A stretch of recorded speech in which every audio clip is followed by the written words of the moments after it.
रवि एक छोटे कस्बे में किराने की दुकान चलाता था। देखने में सीधा सादा, लेकिन अंदर से बेहद चालाक। वह तौल में हर ग्राहक से थोड़ा थोड़ा माल कम करता, नकली सामान असली बताकर बेचता और मुनाफे के लालच में झूठ बोलने से भी नहीं हिचकिचाता। उसका रोज का नियम बन चुका था, हर किसी को थोड़ा छूना लगाओ, ज्यादा कमाओ। लोग उससे सामान लेते जरूर थे, पर पीठ पीछे सब उसे बेईमान रवि कहते थे। रवि का यह मानना था कि ईमानदारी सिर्फ किताबों में अच्छी लगती है, असल जिंदगी में तो चतुराई ही असली धन है। एक सर्द सुबह जब धूप हल्के हल्के दुकानों के कांच पर पड़ रही थी, एक बूढ़ा व्यक्ति फटे पुराने कपड़े पहनकर रवि की दुकान पर आया। उसका चेहरा भूख से पीला पड़ चुका था और हाथ कांप रहे थे। उसने कांपती आवाज में कहा, बेटा, आधा किलो चावल दे दो। कुछ पैसे हैं लेकिन पूरे नहीं। रवि ने उसकी ओर देखा और बिना एक पल गंवाए चिल्लाया, यह भीख का ठिकाना नहीं है, चलो निकलो यहां से। मेरे ग्राहक लाइन में खड़े हैं, तुम्हें खिलाने नहीं बैठा हूं मैं। वो बूढ़ा कुछ नहीं बोला। उसकी बूढ़ी आंखों में आंसू भर आए।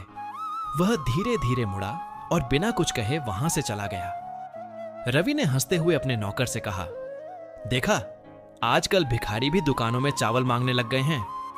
उसी रात अचानक रवि की दुकान में आग लग गई। लोग दौड़ते हुए आए, बाल्टी में पानी लाए, लेकिन आग इतनी भयंकर थी कि कुछ भी नहीं बचा। लकड़ी की अलमारियां, राशन का सारा सामान, नकदी से भरा लॉकर, सब कुछ राख बन चुका था। सुबह होते होते पूरे मोहल्ले में खबर फैल गई, बेईमान रवि की दुकान जल गई। लोगों ने आपस में बातें शुरू कर दी, शायद किसी गरीब की बद्दुआ लग गई है। उस बूढ़े की आंखों में जो आंसू थे वो सीधे ऊपर वाले तक पहुंचे होंगे।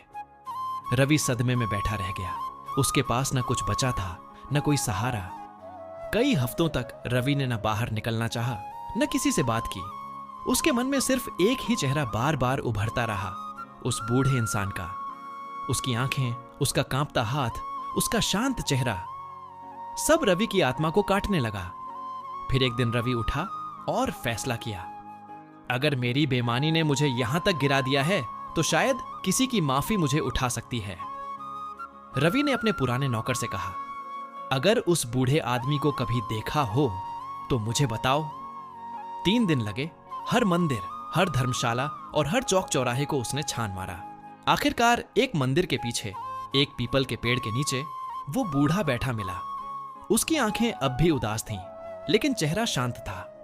रवि उसके पैरों में गिर पड़ा और फूट फूट कर रोते हुए कहा, बाबा, माफ कर दो, मैंने आपको बहुत अपमानित किया।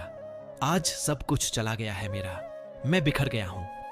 बूढ़े ने उसका सिर सहलाया और बोला, बेटा, दुनिया में सबसे बड़ी दौलत पैसा नहीं, इंसानियत होती है। तूने समय रहते अपने अपराध को पहचाना, यही तेरा पहला अच्छा काम है। रवि ने वहीं संकल्प लिया, अब वह फिर से दुकान खोलेगा, लेकिन इस बार पूरी ईमानदारी और मानवता के साथ। रवि ने एक छोटी सी टपरी से शुरुआत की।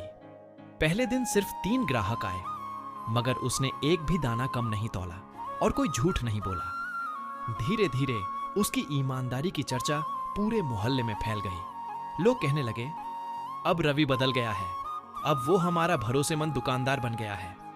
रवि हर महीने गरीबों को मुफ्त राशन देने लगा, मंदिरों में दान देने लगा और सबसे जरूरी, अब वह दिन के अंत में चैन की नींद सोने लगा। कभी कभी भगवान किसी को तोड़ता नहीं बल्कि झुकाता है, ताकि वो अपने अंदर झांक सके। रवि आज भी दुकान पर बैठता है, लेकिन अब वो बेईमान रवि नहीं बल्कि ईमानदार रवि भैया कहलाता है।